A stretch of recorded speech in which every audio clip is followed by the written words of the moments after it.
અંકલેશ્વર નગરપાલિકાના chief officer Keshavlal કોલડિયાના માર્ગદર્શન હેઠળ સેનેટરી ઇન્સ્પેક્ટર રઘુવીરસિંહ મૈડા અને સેનિટેશન સુપરવાઇઝરના સમગ્ર ટીમ દ્વારા જુદા જુદા વિસ્તારોમાં દુકાનદારો, લારીધારકો, પાથરણાવાળાઓને ગુજરાત નગરપાલિકાના અધિનિયમ 1963ની કલમ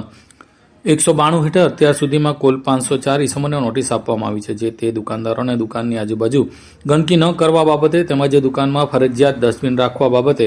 અને 120 માઇક્રોનથી પાતળી પ્રતિબંધિત પ્લાસ્ટિકનો ઉપયોગ ન કરવા અંગે રૂબરૂમાં સ્થળ ઉપર જઈ તાકીદ કરવામાં આવી હતી। જો આ નોટિસ આપ્યા બાદ પણ દુકાનદારો કે લારી ગલ્લાવાળા આપેલી સૂચનાનું પાલન કરવામાં ન આવશે તો નગરપાલિકા સેનિટેશન વિભાગ દ્વારા દંડ વસૂલ કરવામાં આવશે। નગરપાલિકા દ્વારા પ્રતિબંધિત પ્લાસ્ટિકનો ઉપયોગ કરતા 8 લોકો પાસેથી 1000, ગંદકી કરતા ઇસમો 7 પાસેથી 2300